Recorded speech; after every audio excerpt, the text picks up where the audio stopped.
years old, and the night my life split in two started with a family dinner I never asked to attend. When I walked through my parents' front door that Sunday evening, 35 relatives were already packed into every corner of the living room. Folding chairs borrowed from the church, tables covered in matching white cloths, the smell of roasted meat and expensive wine. Every head turned to look at me, and not a single person smiled. No one said my name. No one got up to hug me.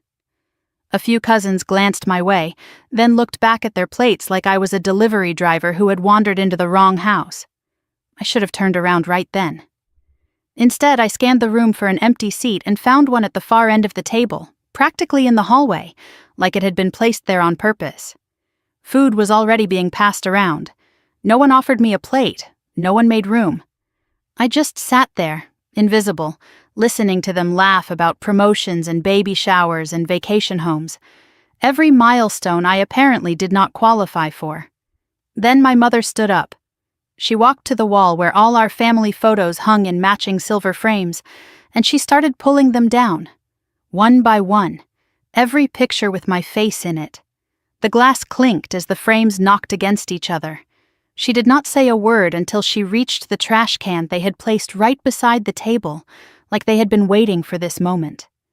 She threw my photos in, turned to face the room, and said loud enough for everyone to hear that I was a leech who had sucked this family dry. My father did not tell her to stop. He looked straight at me and demanded I pay back every dollar they had ever spent raising me, that I was nothing but a wasted investment. My sister Brooke shoved her chair back, walked over, and physically pushed me toward the door. Her smirk was the same one she had worn since we were children. The same one that said she had won something I did not even know we were competing for. I did not cry. I did not argue. I did not beg them to explain. I picked up my bag from where I had dropped it, walked out the front door, and did not look back. They thought my silence meant surrender. They thought that was the end of it. They had no idea I had been quietly tracking what they were doing to my name for the past 3 months, and that this dinner was the last confirmation I needed to stop watching and start fighting. The drive back to my apartment in Phoenix took 45 minutes. I do not remember any of it. My hands were shaking on the steering wheel, but not from what they said, from what they had just confirmed. I was not their daughter anymore. I was a line item, a debt, something they believed they owned the receipt for. When I got home, I did not turn on the television. I did not call a friend. I did not post anything online. I walked straight to my kitchen table, opened my laptop, and stared at the blank screen until my breathing slowed. Then I opened a new document and typed one sentence at the top in capital letters, so I would never forget why I was doing this. This is not about hurt feelings. This is about what they did to my name. The glow of the screen was the only light in the apartment. Outside, the city hummed along like nothing had happened. Inside, I was rewinding everything I thought I knew about my family. My mother is Patricia Mercer, 58 years old. Senior real estate broker at one of the biggest agencies in Scottsdale. The kind of woman who sends Christmas cards with professional photos and always knows exactly how much everything costs. She has controlled the family finances for as long as I can remember. Her favorite thing to say when I questioned any decision was that she understood money and I did not. My father is Robert Mercer, 61. Owner of Mercer & Sons Construction, a company his father started and he spent his whole life building. He is the kind of man who talks about pulling yourself up by your bootstraps while standing on a pile of other people's work. He has reminded me of what it cost to raise me at every major moment of my life. When I graduated, when I moved out, when I chose a career he did not approve of. My older sister Brooke is 34. She is the CFO of our father's company and the golden child who can do no wrong. Perfect grades, perfect husband, perfect house 3 streets away from our parents. She posts inspirational quotes on social media and has never once defended me in a family argument. We are the Mercers, the polished Arizona family with matching holiday sweaters and staged photos at every barbecue, graduation, and church event. Offline, we have always been something else entirely. When I was 22, I told my parents I was going into graphic design instead of joining the family business. My mother called it a phase and asked when I was going to get a real job. My father joked at Thanksgiving that I was the artistic one. He said it in the same voice he might use to describe a dog that was not very smart but was at least pretty to look at. Every choice I made that did not match their script became another debt they believed I owed. In college, my mother insisted I open a joint bank account with her. "Just to help you manage your bills," she said, "so you do not mess up your credit." I was 19 and exhausted and signed whatever she put in front of me. She set up online banking on my laptop, saved all the passwords, and told me not to change them because she was the one who would fix things when I forgot to pay. Years later, after I moved to Phoenix and had my own apartment and my own job, she was still the one who had my social security number memorized, still the one who insisted my mail should go to their house because it was safer. I thought it was just controlling. I thought it was annoying but normal. I did not think it was criminal until the letters started arriving.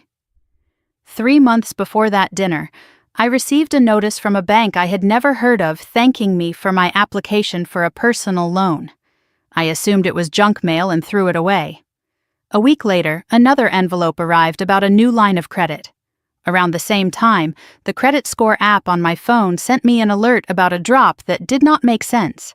I was paying my one credit card on time. I was current on my student loans. Nothing I was doing explained that dip. I took a screenshot and told myself I would look into it. Then work got busy and I let it slide. That night, after the dinner, I did not let it slide. I pulled up the government website for free credit reports and requested files from all 3 bureaus. While I waited for them to download, I made myself sit still and breathe. Anger makes you sloppy, and I could not afford sloppy. As I scrolled through old emails looking for anything related to accounts I did not recognize, I found something that made me stop breathing entirely.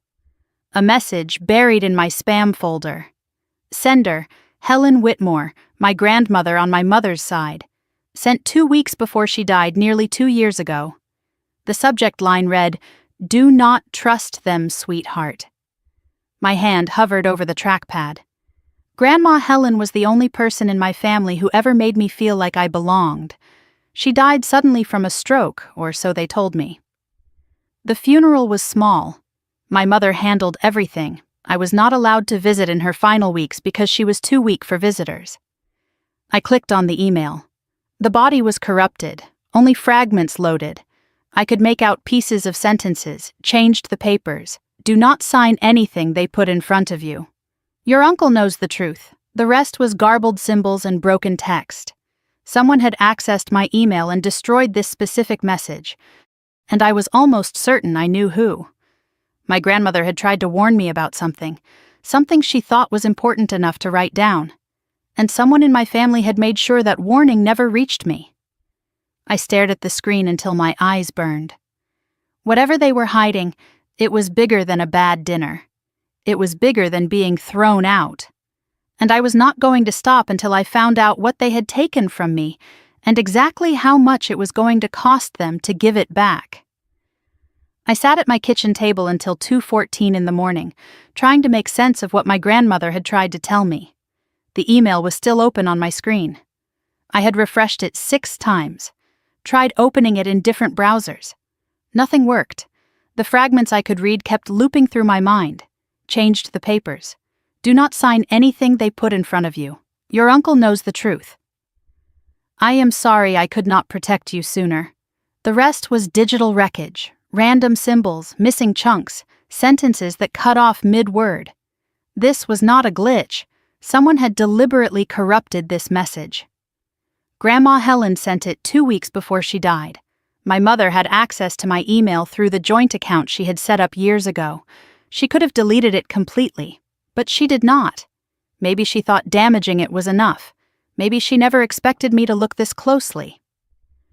The email mentioned my uncle. "Your uncle knows the truth." That meant Uncle Marcus, my father's younger brother. I had not seen him in 8 years. He was cut off from the family after some incident no one would explain to me. At Grandma Helen's funeral, he approached me, started to say something. My mother appeared out of nowhere, gripped my arm, and pulled me away before he could finish. "Do not talk to him," she said. He is not family anymore. I asked her later what happened between them. She told me he was a thief and a liar who had tried to steal from my grandmother years ago. They caught him. End of story. I believed her then. I had no reason not to. But now, staring at a corrupted warning from a dead woman, I was starting to wonder whose story I should have been listening to all along. I closed the email. I could not fix what was broken, but I could find what was hidden.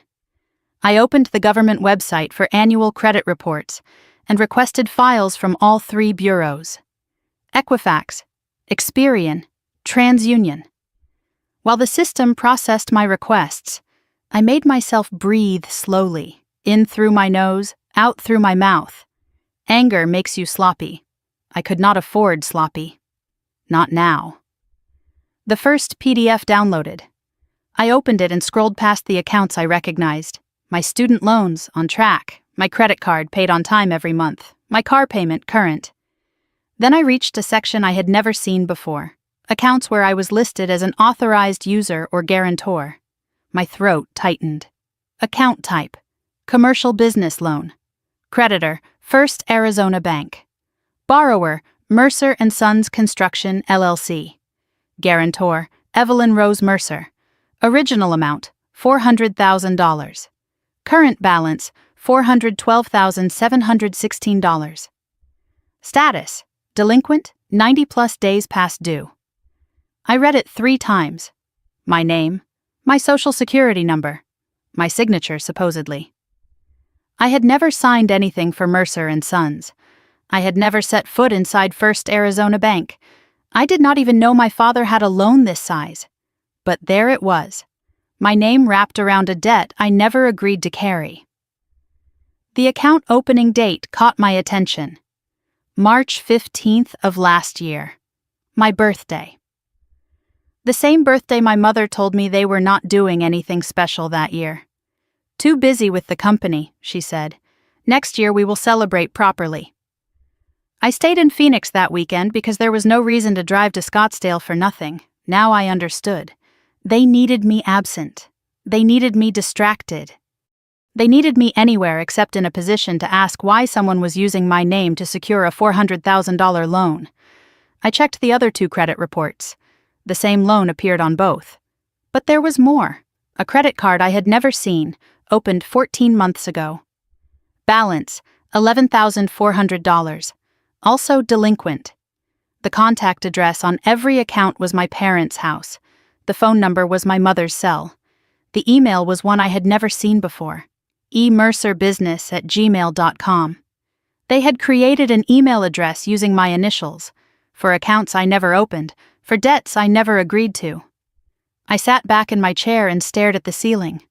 Both accounts were opened during periods when I was too busy with work to visit home. Both required my signature. Signatures I never gave. They did not just steal from me. They planned it, timed it, executed it like a business operation. Something happens when betrayal stops being a feeling and starts being evidence. You stop hurting, you start hunting. I must have fallen asleep at some point because the next thing I remember is waking up on my couch with my laptop still open and sunlight cutting through the blinds. Monday morning, 6:47. My phone was on the coffee table. The screen looked like it had been through a war. 30 missed calls from my father starting at 6 in the morning, 20 missed calls from Brooke, 47 text messages from my mother, 3 voicemails I had not listened to yet. I picked up the phone and started reading my mother's messages in order. 6:02. Evie, we need to talk. Call me. 6:15. Honey, please, it is about the company. 6:34. I know you are upset, but this is bigger than last night. 6:41. Your father is very stressed. Please do not make this worse. 6:45. We are family, Evie. Family works things out.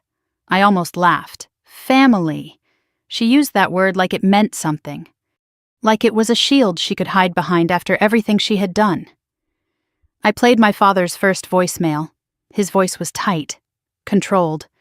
The voice he used when he was furious but did not want to show it. Evelyn, I do not know what you think you are doing, but you need to call me back. Now, there are things happening with the business that you do not understand. Do not do anything stupid. The second voicemail was shorter. Same tone. You owe this family. After everything we have done for you, call me back. I put the phone face down on the table. They were not reaching out because they felt bad about humiliating me.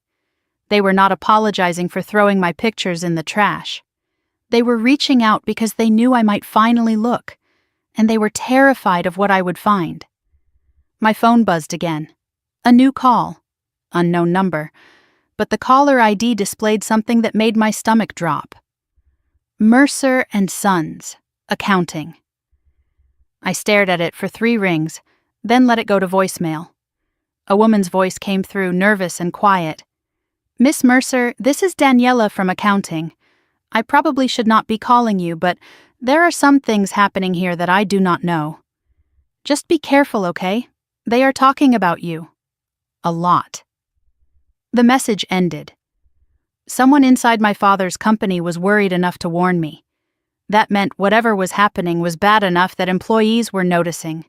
The rats do not warn you about a sinking ship unless the water is already at their ankles.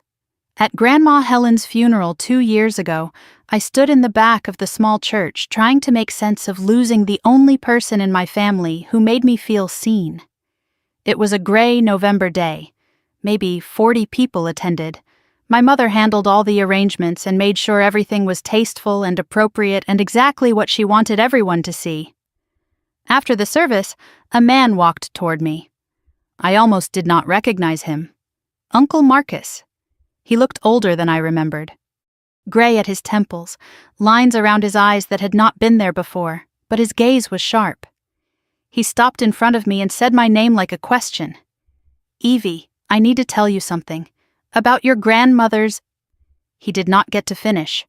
My mother appeared beside me, gripping my arm hard enough to leave marks. We are leaving. Now. Marcus tried again. Patricia, she deserves to know. My mother's voice dropped to something cold and dangerous. You do not get to talk to my daughter. You are not family anymore. She pulled me away before I could ask what he meant. I asked her about it later. She gave me the story about him being a thief, about him trying to steal from Grandma Ruth years ago. I accepted it because I had no reason to doubt her. But now I was staring at a $412,000 loan with my forged signature, and I was wondering whose story I should have believed. I checked my voicemail one more time. One message I had missed, a number I did not recognize. A professional voice, clipped and serious. Good morning, Miss Mercer. This is Raymond Chen from First Arizona Bank's Commercial Lending Department. We need to speak with you urgently regarding the guarantor obligations on account ending in 7439. A pause. The account is currently in default status. As the personal guarantor, you are liable for the outstanding balance. Another pause. The current amount due is $412,716.43. Please contact us within 48 hours to discuss resolution options. Failure to respond may result in collections activity and potential legal action. The message ended. I played it again. $412,000. A debt I did not agree to. A signature I did not give. A company I did not work for. And if I did not respond in 48 hours, they were coming after me. My parents did not just throw me out of the family last night.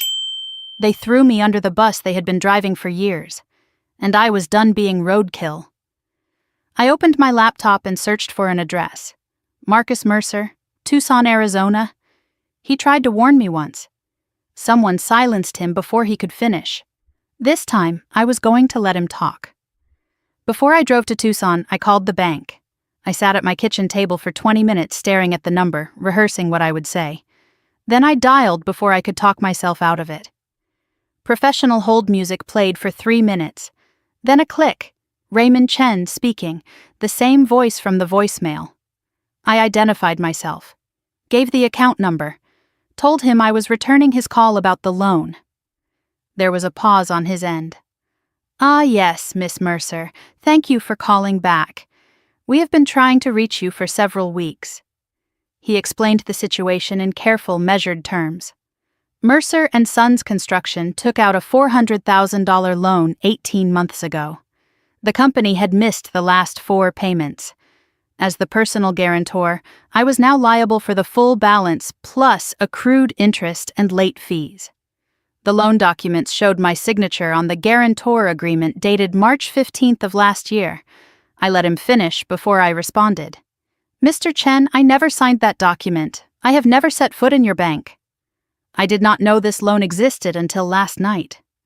Silence on the other end of the line. A long silence. Then he spoke again, more carefully than before. "Miss Mercer, if you are alleging fraud, that is a serious matter. You would need to file a formal dispute and potentially involve law enforcement." I told him I understood, asked him to send me copies of every document with my signature on it. He agreed to email them within 24 hours. Before we hung up, he added something in a lower voice. "Off the record, Miss Mercer, you are not the first person connected to this company to call with concerns. Just be careful who you trust." The line went dead. I sat there holding my phone, his words echoing in my head. Not the first person. That meant others had seen something wrong. Others had asked questions. I needed to find out what happened to them. The drive from Phoenix to Tucson took 2 hours. 2 hours of desert highway stretching in front of me. 2 hours to think about everything I knew and everything I did not. I had found an address for Marcus Mercer in a quiet neighborhood on the south side of the city. I did not call ahead. I did not want to give him time to decide whether to talk to me. I wanted to see his face when I showed up. I wanted to know if the surprise would make him honest or make him run. The highway was mostly empty. Just me and the saguaros and the endless blue sky. I thought about Uncle Marcus. When I was a kid, he was the fun uncle. The one who snuck me extra dessert at Thanksgiving when my mother was not looking. The one who taught me to ride a bike because my father was always too busy with the company. He made me laugh. He made me feel like being a kid was allowed. Then, one summer, he was just gone. No explanation, no goodbye, no more extra dessert or bike rides or jokes that made my mother roll her eyes. He simply vanished from our lives like he had never existed. When I asked about him, my parents changed the subject. When I pushed, my mother told me he had done something unforgivable, and we did not talk about him anymore. I was 11 years old. I accepted it because I did not know there was another option. Now I was 29, and driving toward the man my family had erased, hoping he could explain why they were trying to do the same thing to me. The house was smaller than I expected. A modest adobe-style home on a quiet street lined with Palo Verde trees. The yard was xeriscaped with gravel and native plants. An older pickup truck sat in the driveway, nothing fancy. Nothing that suggested wealth or success or any of the things my parents measured their lives by. I parked across the street and sat in my car for a moment. I had not seen this man in 8 years. What if my mother was right about him? What if he really was dangerous? But then I remembered her face at the funeral, the way she gripped my arm, the fear in her eyes when Marcus tried to speak to me. People do not get that scared of someone unless that person knows something worth hiding. I got out of the car and walked up the flagstone path to the front door, knocked twice, footsteps inside, then silence. A voice through the door, cautious and low. "Who is it? Uncle Marcus?" "It is Evie, Evelyn Mercer, Robert's daughter." A long pause. I could hear him breathing on the other side of the door, then the sound of multiple locks being undone. The door opened. He looked older than I remembered, gray at his temples, deep lines around his eyes. But when he saw me standing there, something shifted in his face. Not surprise, recognition, and something that looked almost like relief. "I wondered when you would finally show up," he said. "Come inside, Evie. We have a lot to talk about." His living room was comfortable but sparse, books everywhere, a worn leather couch, a single lamp casting warm light across the space. On one wall hung a framed photograph that made me stop in my tracks. Grandma Helen. It was the only family photo I could see anywhere in the house. Marcus noticed me looking. She was the only one who believed me, he said, the only one who knew the truth. He offered me water. I took it. We sat across from each other and I told him everything. The dinner, the photos in the trash, the credit reports, the $400,000 loan with my forged signature, the corrupted email from Grandma Helen. He listened without interrupting. His expression grew darker with each detail. When I finished, he was quiet for a long moment. Then he leaned forward in his chair. 8 years ago, I found something I was not supposed to find. I was helping Robert with some paperwork at the company, noticed some irregularities in the books, money moving in ways that did not make sense. I started digging and found a separate account, money being siphoned from the business into personal accounts. But that was not the worst part. He paused. I found withdrawals from your Grandma Ruth's accounts, large ones, regular ones. Patricia had power of attorney over Ruth's finances. For convenience, she said. She was using it to take money whenever she needed it. Your grandmother had no idea. She trusted Patricia completely. I asked what he did when he found out. I confronted them, demanded they stop, pay the money back, or I would go to the authorities. His voice went flat. Your mother looked me dead in the eye and said if I breathed a word of this, she would destroy me. Within a week, family members started getting phone calls. Patricia told everyone I was the one stealing from Ruth. She flipped the script completely, made me the villain of a crime she was committing, and everyone believed her. I stared at him. For 8 years, I had thought my uncle was a thief. For 8 years, my mother had lied to me about the man sitting in front of me. He spread his hands. I have spent 8 years watching from the outside, waiting for someone else to see the truth. He looked at me with something like hope. I think you are finally seeing it. I asked him about the dinner, why they did it that way, why they needed to humiliate me in front of everyone. His answer made my blood run cold. That dinner was not about punishing you, Evie. It was strategy. He had been keeping tabs on the company through public records. Mercer & Sons was in serious trouble. Missed contracts, lost bids, debt piling up faster than they could manage. They needed you emotional and off balance, angry enough to stay away but desperate enough to come crawling back when they offer to fix things. I thought about the documents I saw on the table before Brooke pushed me out. My name on official-looking papers. What were they going to make me sign? Could be anything, Marcus said. A loan extension, a property transfer, maybe a power of attorney so they can use your credit without needing your actual signature anymore. He told me they tried the same thing with him, provoked a fight, cut him off. Then, 6 months later, my father called offering to reconcile if Marcus would just sign a few things to clear up the misunderstanding. He refused. That was when they really came after him. Whatever you do, Evie, do not sign anything they put in front of you, no matter how reasonable it sounds, no matter how much they cry. Then he hesitated. There is something else, something about your grandmother's death. I could never prove it, but Helen was not sick. She was sharp as a tack until 2 weeks before she died. Then suddenly she is gone, and her will is completely different from what she told me she wanted. My heart stopped. What do you mean, different? He stood up and walked to a filing cabinet in the corner, opened the bottom drawer and pulled out a small lockbox. Inside were documents, photographs, and a black USB drive. Your grandmother gave me this 2 weeks before she died. Said if anything happened to her, I should keep it safe. He told me Helen called him out of the blue. First time they had talked in years. She sounded scared, said she had discovered something about Patricia and Robert, said she had changed her will, the real one, and put a copy somewhere safe. She asked Marcus to give the USB to me when I was ready. He held it out. I think you are ready now. I took it from his hand. It was small and light. It did not feel like something that could change everything, but I knew it would. Before I left, I asked him one more question. In her email, Grandma Helen mentioned a name, Douglas Whitman. Do you know who that is? Marcus's face changed. Recognition and something like worry. Douglas Whitman was your grandmother Helen's estate attorney. He handled her will.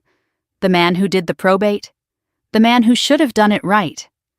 But the will that went through probate was not the one Helen showed me. I asked where Douglas was now. Marcus told me he retired right after the estate was settled, moved into a nursing home in Mesa. Then he paused. Funny thing. Guess who volunteers there 3 times a week? My stomach dropped before he even said the name. Your Grandma Ruth. I drove back to Phoenix with the USB drive in my pocket and my grandmother's warning echoing in my head. Whatever was on that drive, it had scared her enough that she thought she might die for it. And now I was holding it. I did not go back to my apartment that night. I sat in my car outside Marcus's house with my laptop balanced on the steering wheel and the USB drive plugged into the port. The folder opened to reveal 2 files, 1 PDF document, 1 audio file. I clicked on the PDF first. The screen filled with a scanned image of a handwritten document. At the top, in careful, elegant script, were the words, Last Will and Testament of Helen Marie Whitmore. The date was October 3rd, exactly 2 weeks before my grandmother died. I recognized the handwriting immediately. I had birthday cards in that same careful script tucked away in a box in my closet. Cards that told me I was special. Cards that told me I was loved. Cards I never threw away because they were the only proof I had that someone in my family actually saw me. The will was 3 pages long, detailed and specific in a way that left no room for interpretation. To Marcus, she left her collection of first edition books and $10,000, with a note that said for staying honest when it cost you everything. To various grandchildren, she left small amounts and personal items. Then I saw my name. To my granddaughter, Evelyn Rose Mercer, I leave the following: $180,000 from my savings account. My cottage property in Sedona, Arizona. All contents therein including my jewelry and personal writings. There was a note beneath the bequests. Evie has always been the one who saw through the performance. I trust her to use this wisely and to never let them diminish her light.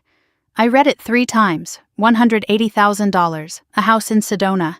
I had inherited nothing, I had received nothing. The will that went through probate left everything to my mother as sole heir. I pulled up photos on my phone of old birthday cards from Grandma Helen and compared the signatures. The flowing rounded script matched perfectly. Then I searched online for the probated will and found the signature page in public records. That signature was completely different. Sharper, more angular, nothing like my grandmother's handwriting. My mother had not just changed the will, she had forged it entirely. I sat in the dark car and clicked on the audio file. The label read, For Evie Listen Alone. Duration 4 minutes and 37 seconds. I plugged in my earbuds and pressed play. The recording was slightly muffled, like it had been made on a phone held too close to someone's mouth. But the voice was unmistakable. My grandmother. Frail but determined. Evie, sweetheart. If you are hearing this, something has happened to me. I need you to know the truth about your mother, about what she has been doing. She changed my will, sweetheart. The one the lawyers have is not mine. I tried to stop them, but Patricia has people who do what she asks. I wrote a new will, the real one. I gave a copy to your Uncle Marcus because he is the only one I trust anymore. Everything I wanted you to have. The money, the house in Sedona, she is going to take it. She is going to pretend I never left you anything. Her voice broke slightly.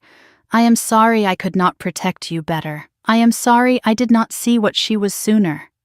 Do not let them make you small, Evie. You were always the brave one. I love you. I have always loved you, even when they tried to make you feel like you did not belong.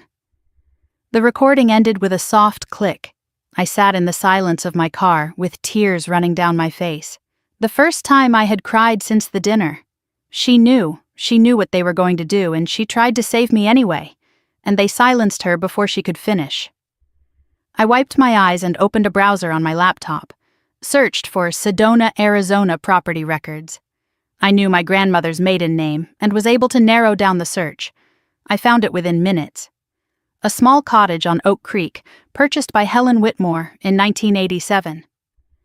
Then I found the sale record. Property sold in April of the year after Grandma Helen died. 6 months after the probate was finalized. Seller Patricia Mercer, acting as executor of the Helen Whitmore estate. Sale price $245,000. Buyer a development company based in Phoenix. I did the math. $180,000 in cash. Gone. A house worth nearly $250,000. Sold. Total stolen from my inheritance over $400,000. But it was worse than that. The timing of the company loan made sense now. Mercer and Sons took out that $400,000 loan right after the Sedona property sold.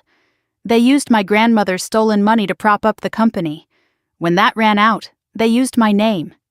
In the property records, I noticed something else. The notary who certified the property transfer was the same notary who witnessed the probated will. Same name, same license number. My mother had help. This was not one person making desperate decisions. This was a system.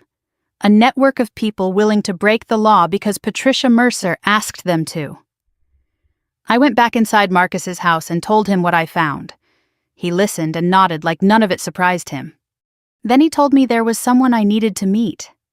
Sitting in his living room was a man I vaguely recognized. Derek Mercer, Marcus's son, my cousin.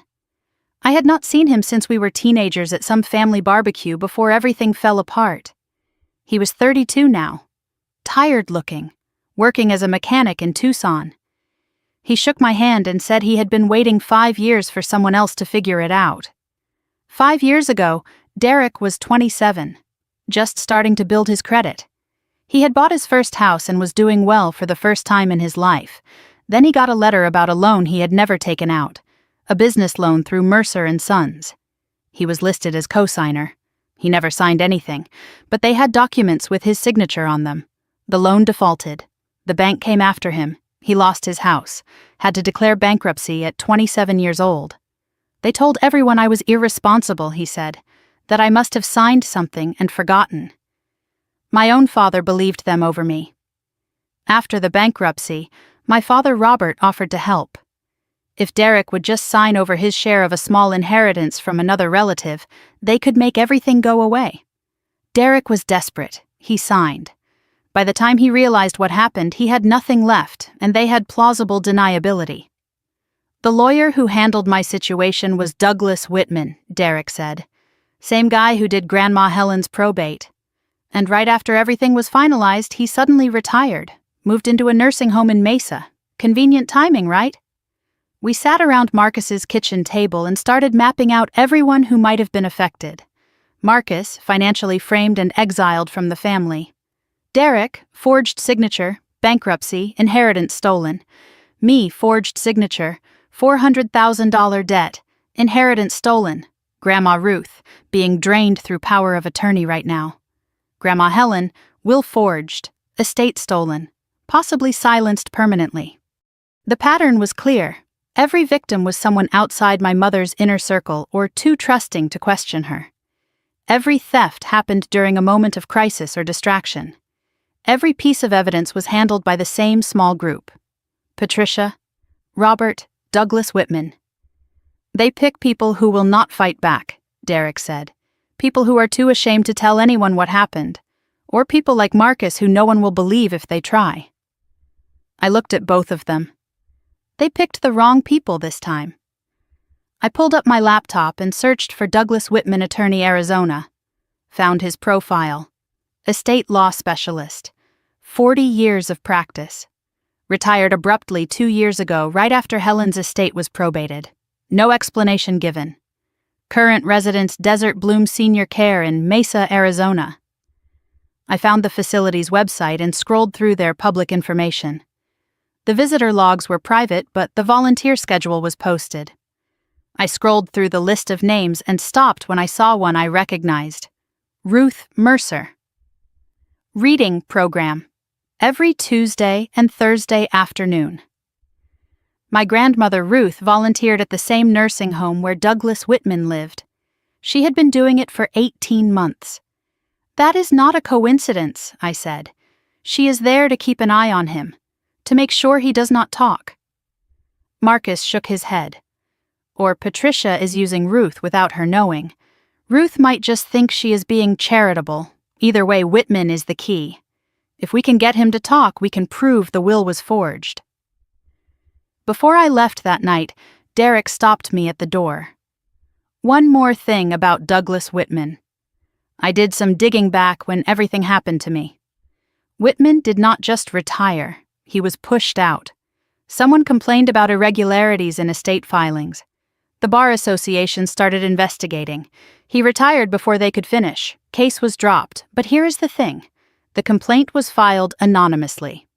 And the description of the irregularities matches exactly what they did to Grandma Helen's will. I stared at him. Someone else knew, someone who might still be willing to talk. Who filed the complaint? I do not know.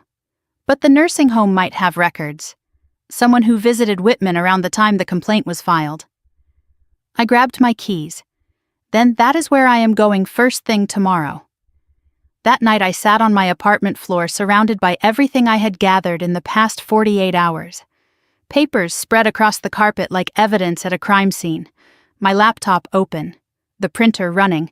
Ruth's recorder sitting in the center of it all like a trophy I had not yet earned. I made an inventory of what I had.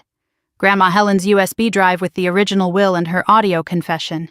Credit reports showing the forged loans in my name. Property records for the Sedona house that should have been mine. Derek's written statement about his bankruptcy. Ruth's recorder with 37 audio files. Screenshots of my mother's texts and my father's voicemails. Notes from my conversation with Douglas Whitman. It was a lot. It was damning. And I had no idea what to do with any of it. Criminal charges, civil lawsuit, both? Who had jurisdiction? What was the statute of limitations? I was a graphic designer, not a lawyer. I could make this information look organized and compelling, but I could not make it stick. I opened my browser and searched for attorney financial fraud, elder abuse, Phoenix, Arizona. Dozens of results came up. Most of them looked like ambulance chasers with cheap websites and aggressive taglines. Then one listing caught my attention. Natalie Vance, J.D., specializing in elder financial abuse, estate fraud, and family financial crimes. Former prosecutor, now in private practice. The reviews mentioned she was relentless, that she did not back down from powerful families. One review in particular stood out. Natalie helped me expose what my own brother did to our mother's estate. She made him pay every penny back. If you are fighting family, she is the one you want. I saved the number and called first thing the next morning. Her office was in a professional building in downtown Phoenix. Not flashy. No marble floors or leather furniture, just clean lines, filing cabinets, and a woman who looked like she had not slept well in years, but did not let it slow her down. Natalie Vance was in her mid-40s. Dark hair pulled back, reading glasses, sharp eyes that seemed to take in everything at once. She shook my hand firmly. Your email said it was urgent. Family financial fraud always is. Sit down and tell me everything. I had prepared for this. Organized my evidence into folders with labels and timelines. I walked her through it chronologically. The dinner, the credit reports, Uncle Marcus, the USB drive, Douglas Whitman, Ruth's recordings. She listened without interrupting, occasionally making notes on a yellow legal pad.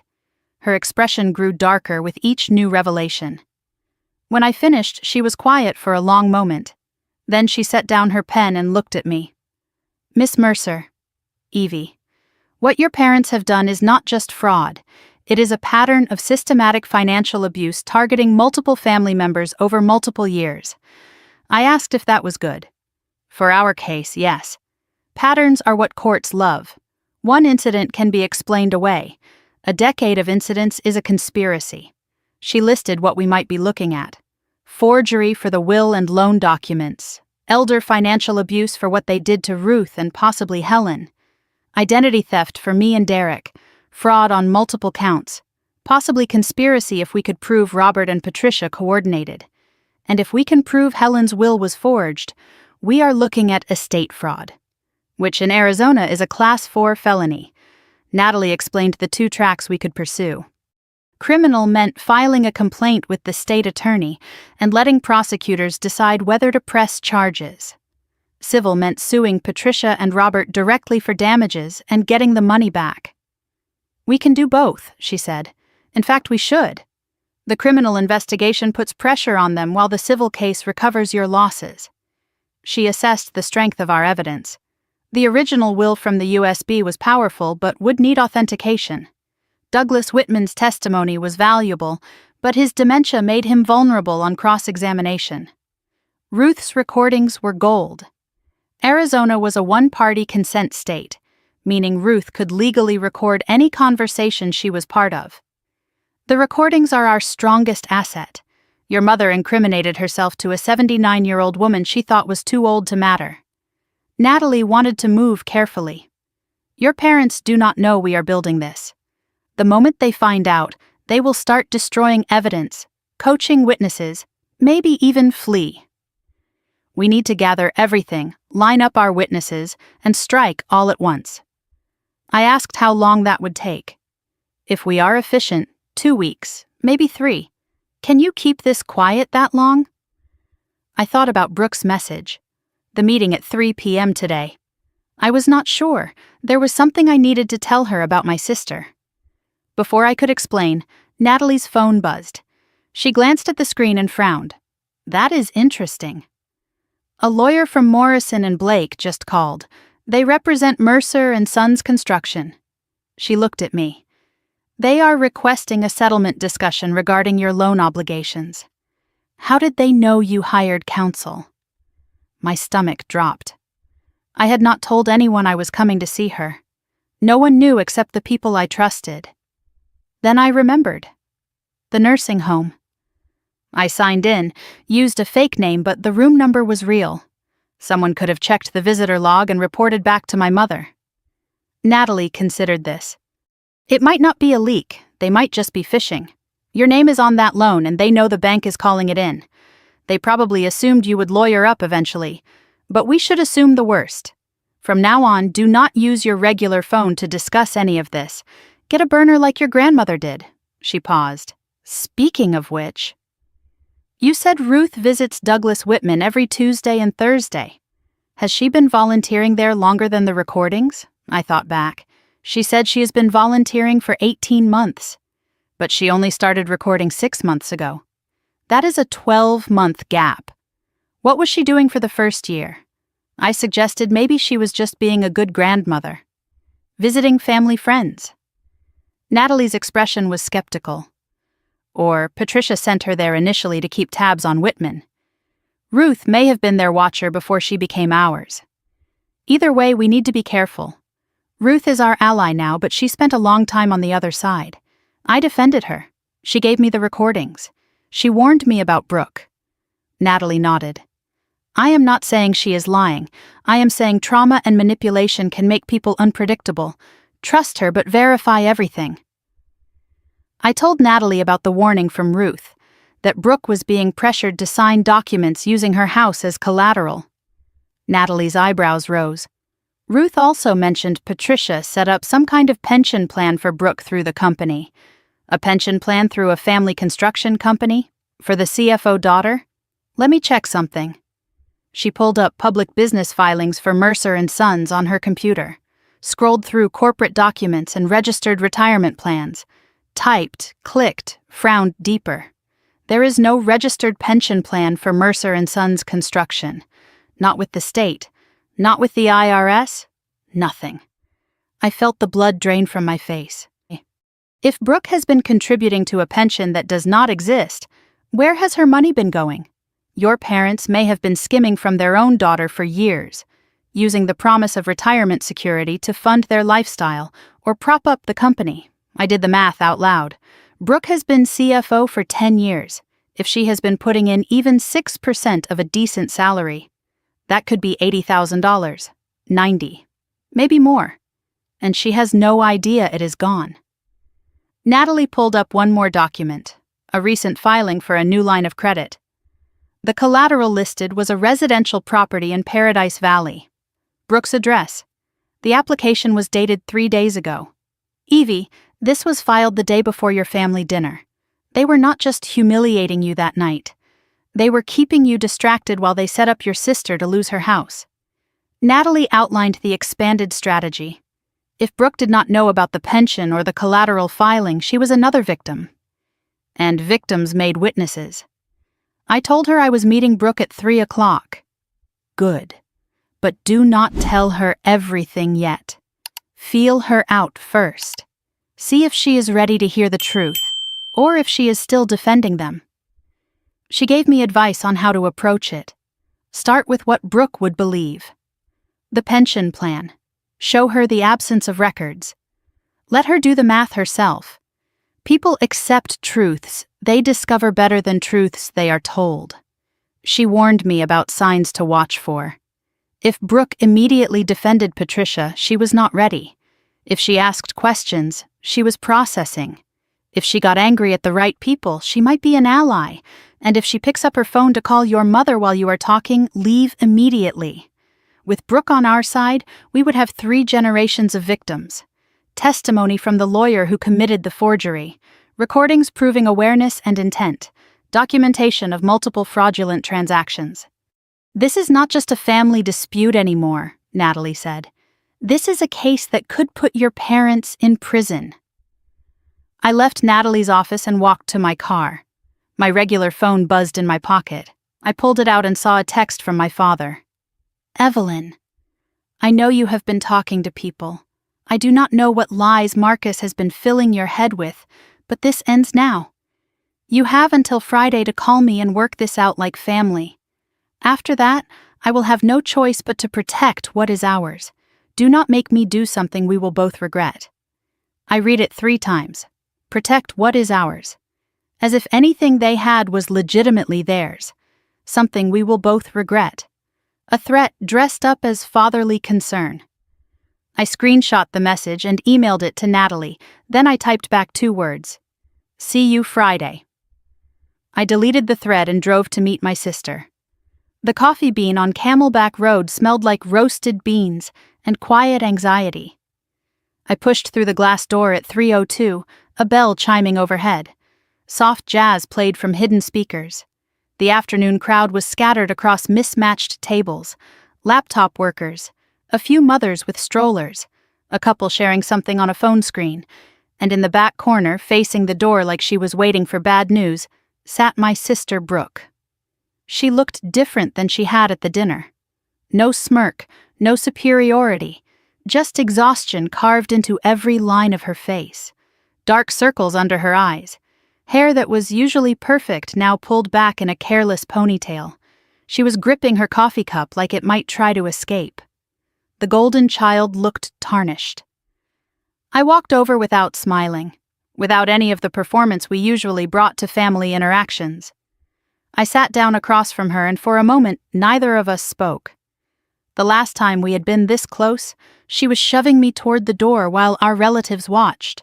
Brooke spoke first. I did not think you would actually come. I almost did not.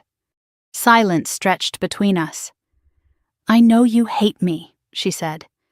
After what happened at the dinner, I do not hate you, Brooke. I just do not trust you. That is fair. She looked down at her coffee. I am not sure I trust myself anymore either. That was when I noticed her hands. She was not wearing her wedding ring. The tan line was still visible where it used to sit. Something else had happened that I did not know about yet. Something is wrong, Evie. At the company, with Mom and Dad. I know, she looked up sharply. You know? How much do you know? Probably more than you. But I want to hear what you have noticed first. She took a breath. I am the CFO. I am supposed to see the books. But for the last 6 months, Dad keeps certain accounts locked. Says they are executive level only. I found invoices for contractors that do not exist. Payments to vendors I have never heard of. When I asked questions, Mom told me I was being paranoid. That I should focus on my own work and let them handle the rest. She paused. Then 3 weeks ago, Dad asked me to sign some documents. Said it was routine. Refinancing, restructuring, normal business stuff. But when I read them, Evie, they wanted to use my house as collateral. My house. The one I bought with my own money. The one Kevin and I. She stopped. Touched the empty space on her ring finger. Kevin left 2 weeks ago. Said he could not watch me destroy myself for a family that did not care about me. I told him he was wrong. That family is everything. Her voice cracked. Now I am not so sure. I opened my folder and pulled out the first document. Brooke, I need to show you something. And I need you to look at it without defending them. She nodded. Her jaw was tight, but her eyes were focused. I slid the paper across the table. This is a search of all registered retirement plans in Arizona associated with Mercer & Sons Construction. She looked at it, frowned. It is blank. Exactly. There is no registered pension plan, not with the state. Not with the IRS. Nothing. Her face went pale. That is impossible. I have been contributing to my pension for 10 years, 8% of every paycheck. Where does that money go, Brooke? It goes to the company pension fund. HR sends me statements every quarter. Statements from who? The color drained from her face completely. From Mom. She handles HR. I slid another paper across the table. I had my lawyer run the numbers. 8% of your salary over 10 years with conservative estimates. You are looking at somewhere between $85,000 and $95,000. Money that was supposed to be in a retirement account that does not exist. She stared at the paper. Her hands started to shake. That is not. They would not. They did, Brooke. They have been doing it to everyone. Her phone buzzed on the table. The screen lit up. Mom, neither of us moved. The phone rang 4 times, then went silent. A text appeared. Do not forget dinner tonight. We need to discuss the refinancing papers. Love you, sweetheart. Brooke stared at the message like it was written in a foreign language. I spread out more documents.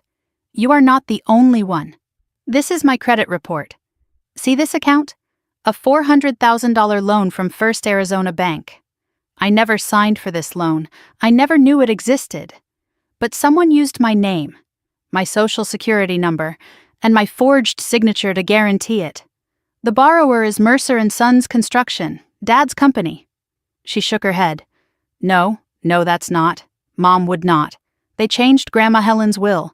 I was supposed to inherit $180,000 and her house in Sedona. Mom took everything. Cousin Derek went bankrupt at 27 because they put his name on a loan he never signed. They have been draining Grandma Ruth's accounts for months. $45,000 gone. Brooke pushed back from the table. I need air. I cannot. I need air. She stood abruptly and nearly knocked over her coffee. Walked toward the door without looking back. I let her go, gave her 5 minutes to process. Then I followed her outside. She was leaning against her car in the parking lot, mascara running down her cheeks. 10 years, Evie. I gave them 10 years. I turned down other jobs. I defended them to Kevin. I helped them push you out. She looked at me with devastated eyes. I thought if I was loyal enough I would be safe. I thought being the good daughter meant something. It did not mean anything to them. It just meant you were easier to use. She wiped her eyes with the back of her hand. The dinner. That night. It was not just about humiliating you. I know. Natalie, my lawyer, figured that out. Brooke shook her head. You do not know all of it. I was there when they planned it. I went still. What do you mean? 3 days before, Mom called me into Dad's office. Said they needed to have a family conversation about you. They said you had been asking too many questions. That you had found out about the loan somehow. That you might cause problems. Dad said the best way to handle it was to make you so angry you would never want to come back. Cut you off before you could dig deeper. Mom came up with the dinner idea. Invite everyone. Make it public. Make it humiliating. Make sure you would never feel welcome in the family again. Her voice broke. And I helped. I agreed to push you out the door.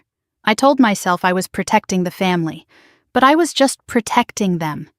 And I did not even know what I was protecting them from. I am so sorry, Evie. I am so sorry I did not see it. I was quiet for a long moment. The anger was there. Of course it was there. But under it was something else. Recognition. You were manipulated too, Brooke. We all were. That does not excuse what I did. No, but it explains it. She reached into her purse and pulled out a manila folder. There is something else. The refinancing documents they want me to sign. I brought them. I was going to ask you what you thought. She handed me the folder. I think you should see what they are really asking for. I opened it. Multiple forms, legal language, signature lines. I scanned through looking for key terms. Then I found it.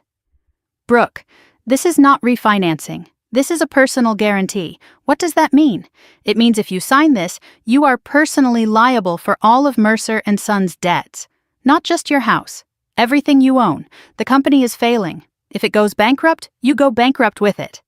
I flipped to the last page. 2 lines already signed. Robert Mercer, Patricia Mercer. 1 line blank. Brooke Mercer. They signed first.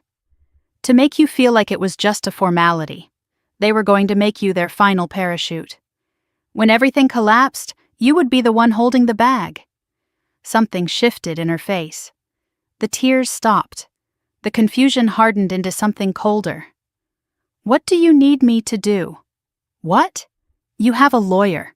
You have evidence. You are building a case. What do you need me to do to help? I studied my sister, looking for doubt, hesitation, any sign this was a trap. But all I saw was a woman who had just watched her entire life reframe itself. I need you to keep pretending for a little while longer. Go to dinner tonight. Act normal. Do not sign anything, but do not refuse outright. Tell them you want your lawyer to review it first. If they think you are still on their side, they will not know we are coming. And then what? Then we have our own dinner, with everyone, all 35 relatives, in that same house. A dinner where we show them exactly what Mom and Dad have been doing. Her eyes widened. You want to expose them in front of the whole family. I want them to face everyone they stole from. I want every lie to come out in the same room where they threw me away. When? The company anniversary party, 2 weeks from now. Everyone will already be invited. Mom has been planning that for months. I know. She is going to plan her own reckoning. Brooke extended her hand. I took it. I helped them hurt you. Let me help you stop them. Welcome to the team, Brooke. Before we parted, she stopped me. One more thing. The night before the dinner, I overheard Mom on the phone. She was talking about the Whitman situation. Douglas Whitman? The lawyer? I think so. She said something like he is getting too lucid. We need to make sure he does not talk to the wrong people. What did she mean? I do not know. But she sounded scared. I have never heard Mom sound scared before. Douglas Whitman was a threat to them. And when Patricia Mercer felt threatened, she acted. Brooke, I need you to go to that dinner tonight. Keep your eyes open. If they mention Whitman or Ruth or anything about handling problems, I need to know. I will text you. The burner phone. You know about the burner? Brooke almost smiled. Grandma Ruth is not as sneaky as she thinks. I saw her hide it in her knitting bag last month. I watched Brooke drive away, my sister, the one who pushed me out the door. Now my inside woman. Her warning echoed in my head. He is getting too lucid. We need to make sure he does not talk to the wrong people. I pulled out my phone and called Ruth's burner. Grandma, I need you to check on Douglas. Tonight. Make sure he is okay. What is wrong? I do not know yet. But I think they might be planning to silence him before we are ready. And if they get to him first, we lose our only witness who can prove the will was forged. Thursday evening, I stood at the head of Uncle Marcus's dining table, looking at the people who had become my unlikely army. Marcus sat to my left, arms crossed, face serious. Derek was beside him, tapping his fingers on the table like he could not wait to finally hit back. Grandma Ruth had taken the chair nearest the door, her knitting bag at her feet with the recorder hidden inside. And on the laptop screen propped against a stack of books, Brooke's face glowed from the front seat of her car, parked outside a grocery store so no one at home would overhear. This is everyone, I said. This is our team. I looked at each of them. In 10 days, Mom and Dad are hosting the company anniversary dinner. 35 family members, the same house, the same room where they threw me out. That is where we end this. Marcus leaned forward. What exactly are we ending? Their lies, their control, their ability to keep doing this to anyone else. I laid out the plan. The anniversary dinner was already scheduled. My mother had been planning it for months. It was supposed to be a celebration of everything she and my father had built. Instead, it would be a reckoning for everything they had stolen. Brooke would convince our parents that I wanted to reconcile, that I was broken and desperate and ready to sign whatever papers they put in front of me. This would give me a reason to be there without raising suspicion. Once everyone was gathered, we would reveal everything. They made a spectacle of throwing me out, I said. We are going to make a spectacle of exposing them. Ruth spoke up from her chair. I checked on Douglas last night like you asked. He is fine for now, but there was a new visitor on the sign-in sheet, someone named James Patterson. I asked the nurses. No one remembers seeing him, a fake name, someone checking on Whitman who did not want to be identified. The list of people who might want to keep tabs on a dying witness was very short, and my mother's name was at the top. We spent the next hour assigning roles.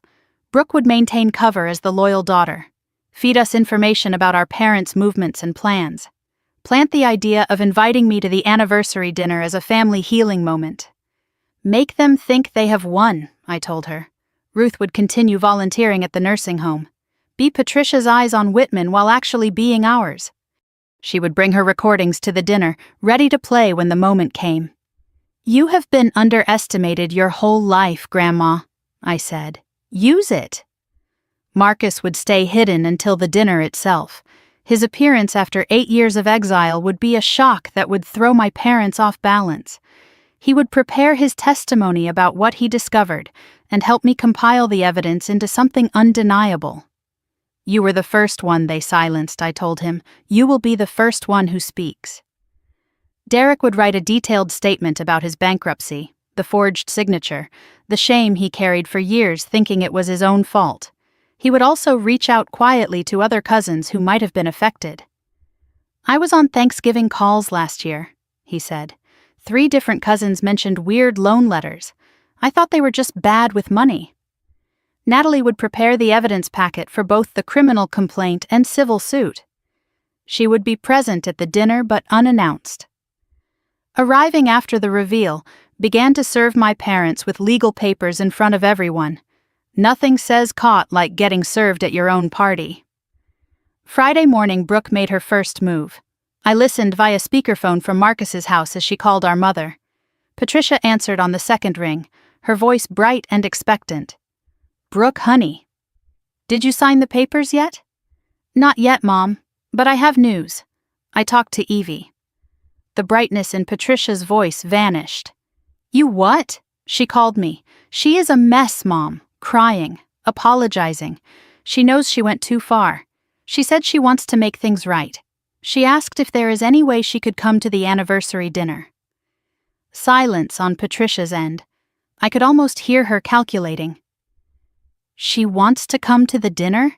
She said she is ready to sign whatever Dad needs. She just wants to be family again. Another pause. Then Patricia's voice shifted. Warmer, almost excited. Well, I suppose everyone deserves a second chance. I will talk to your father. But Brooke, make sure she knows the terms. She signs the papers, she apologizes to everyone, and she never brings up any of this nonsense about loans or wills again. I will tell her mom. Good girl. I always knew you were the sensible one. The call ended. Brooke's face appeared on the laptop screen. She bought it. Marcus nodded slowly. She bought it because she wants to believe it. She wants you defeated. Then let us give her the defeat she is expecting. Right up until we do not. I spent the next several days locked in Marcus's spare room building a presentation. If there was one thing I knew how to do, it was take complicated information and make it impossible to look away from. I designed it clean and devastating. Slide 1 showed the 2 wills side by side, with Helen's real signature next to the forged one. Slide 2 displayed my credit report with the $400,000 loan annotated and highlighted. Slide 3 presented Derek's bankruptcy filing with a timeline of the false loan. Slide 4 showed Ruth's bank statements with $45,000 drained over 6 months. Slide 5 revealed Brooke's missing pension, the fund that never existed. Slide 6 displayed the collateral filing trying to use Brooke's house. Slide 7 contained an audio excerpt from Ruth's recordings with Patricia's own voice, admitting to arrangements. Slide 8 was Douglas Whitman's confession, written and notarized. The final slide listed every potential charge: forgery, fraud, elder abuse, identity theft, no fancy graphics, no emotional manipulation, just facts, dates, numbers, documents. The truth does not need decoration, it just needs to be seen. The logistics came together piece by piece. The dinner would be at my parents' house in Scottsdale, same living room where I was humiliated, same wall where my photos were torn down. Brooke confirmed that a projector was already set up for a company slideshow Patricia had planned. She would make sure it was connected to the Wi-Fi so I could cast to it from my phone. The timeline was precise. 6 p.m. guests arrive for mingling and drinks. 6:30, Patricia's planned speech about the company's success. 6:35. I arrive late, making an entrance. 6:40.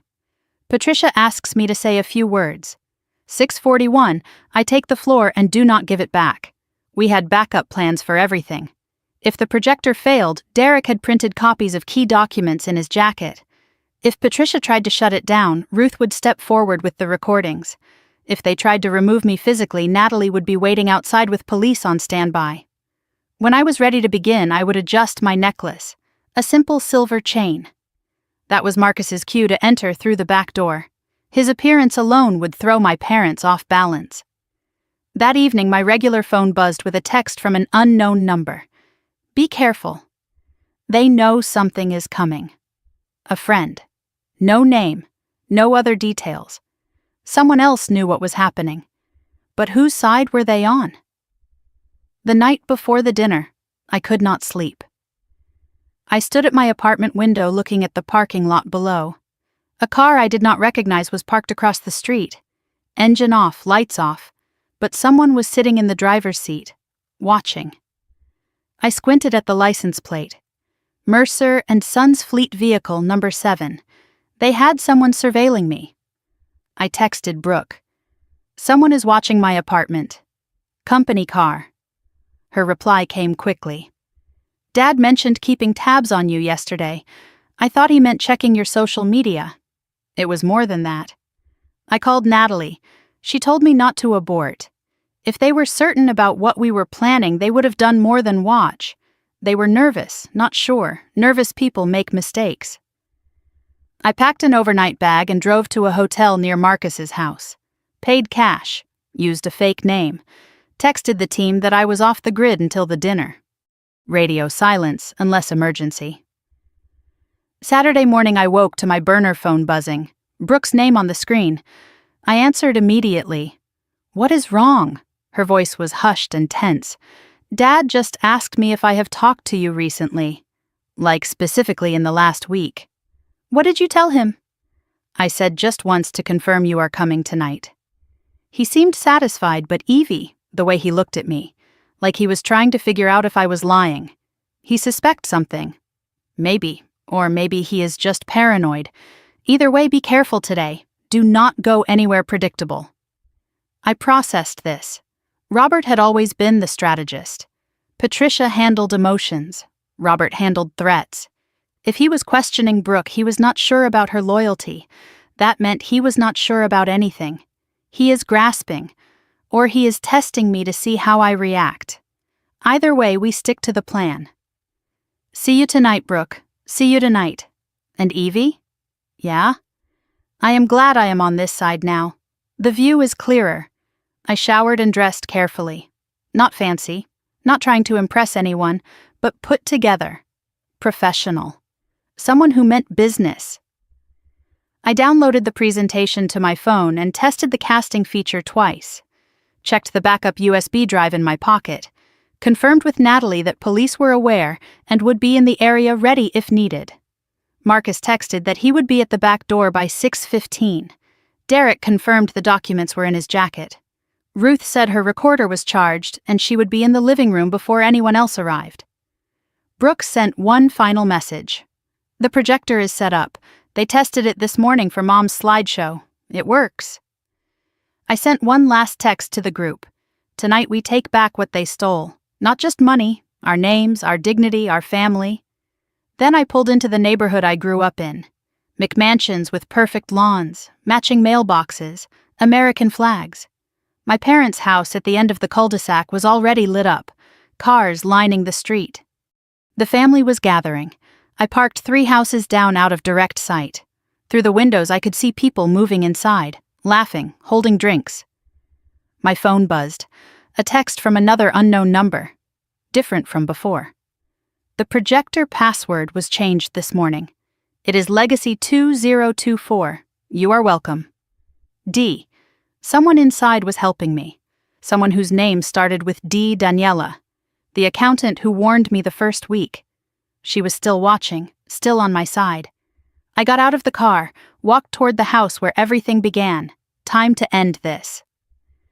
I stood on the front porch of my parents' house for the second time in 2 weeks, the same door I had walked out of in silence. Inside I could hear the murmur of voices, clinking glasses, laughter that sounded rehearsed. Through the frosted glass panels, I saw shapes moving. 35 relatives gathered to celebrate a company built on stolen money and forged signatures. The last time I was here, they threw me away. This time I was throwing the first punch. I did not ring the bell. I walked straight in. The foyer opened to the living room packed with familiar faces. Same folding chairs, same borrowed tables, same people who had watched my mother throw my photographs in the trash without saying a word. Conversations stuttered and stopped as people noticed me. A few relatives looked uncomfortable. Others seemed surprised I would dare show up. My mother appeared from the kitchen with a wine glass in her hand. Her face cycled through shock, then anger, then settled on a practiced smile. "Evelyn, you came." She crossed the room with her arms open for a hug. I accepted it stiffly. Part of the act. She whispered in my ear. "Remember our agreement. Smile, sign, and this all goes away," I whispered back. "I remember everything, Mom." I pulled away with my smile fixed in place. "I am ready to say my piece." My father emerged from his study with his tie loosened and a drink in his hand. He looked at me like a problem he thought had been solved. "Evelyn, Brooks said you wanted to make things right." "I do, Dad. I have had time to think about what matters." His eyes narrowed, searching for the lie. I kept my face neutral and open. Defeated. Exactly what he wanted to see. "Good. That is good. We will talk after dinner." He produced a folder from nowhere. The same refinancing papers Brooke had shown me. "Since you are here, might as well take care of this now. Save everyone time." He opened to the signature page. His and Patricia's signatures already there. Brooke's line still blank. And a new line with my name printed underneath. Just a formality. Family helping family. He held out a pen. I took it, looked at the papers, then set the pen down. "Of course. But I would like to say a few words first. Clear the air in front of everyone." Patricia stepped in quickly. What a lovely idea. Everyone would appreciate that. She was already imagining the public apology, the restoration of order. Robert let her speak. Then she can sign. He nodded. "Fine, make it quick." Patricia clapped her hands. "Everyone! Evelyn has something she would like to share. Let us give her our attention." The room went quiet. 35 faces turned toward me. I walked to the spot by the fireplace. The same wall where my photos had been torn down. The projector screen was already lowered for Patricia's planned company slideshow. "Thank you all for being here. I know the last time I was in this room did not end well." I paused. "Before I say anything else, I want to show you something." I pulled out my phone and opened the casting app, typed in the password Daniela had sent me, Legacy 2024. The projector flickered to life. Patricia's face changed. "What are you doing?" "Making sure everyone understands what they are really celebrating tonight." The first slide appeared. 2 documents side by side. On the left is my grandmother Helen's original will. On the right is the will that was probated after her death. Notice anything different? I zoomed in on the signatures. These signatures do not match, because the one on the right is a forgery. Murmurs rippled through the room. Patricia's face went white. Turn that off. Turn it off right now. I am just getting started, Mom. The second slide appeared. This is my credit report. See this account? A $400,000 loan from First Arizona Bank. I never signed for this loan. I never knew it existed.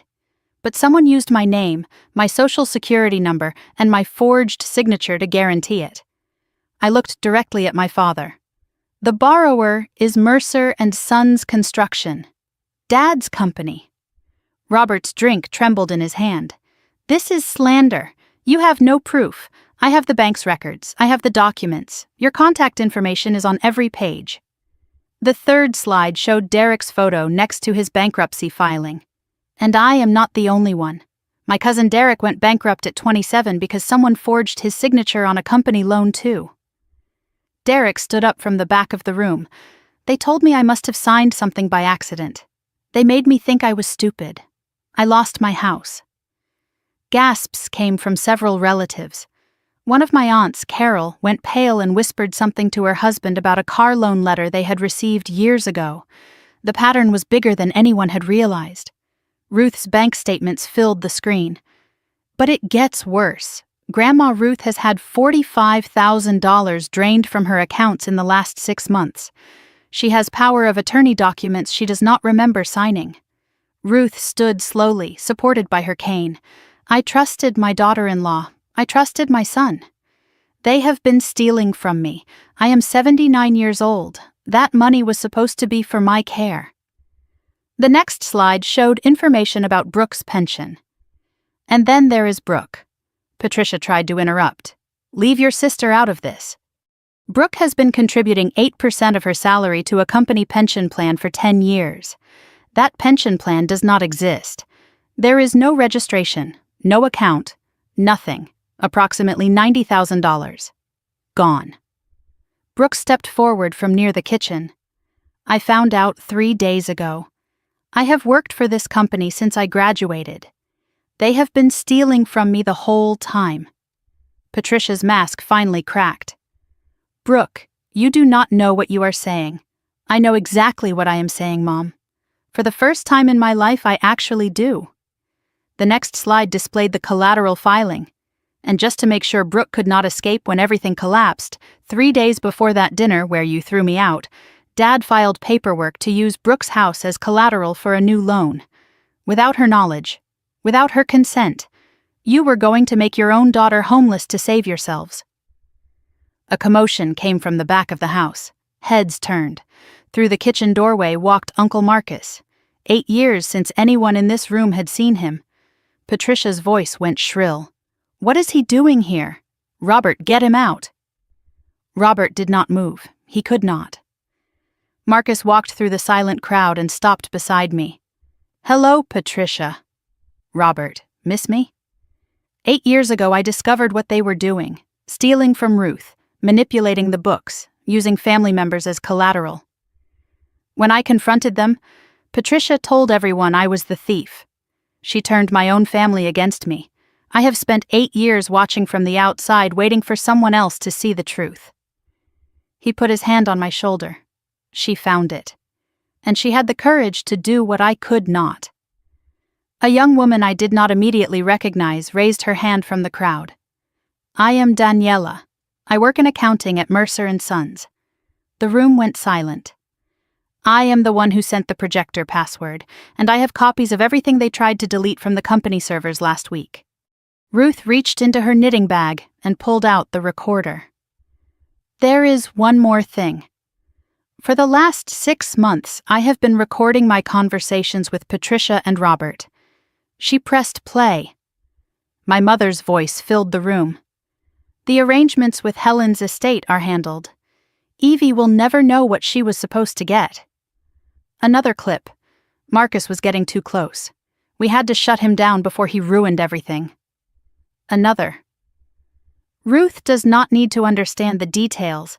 She just needs to sign where I tell her to sign. The room erupted, multiple people talking at once, accusations, questions, demands.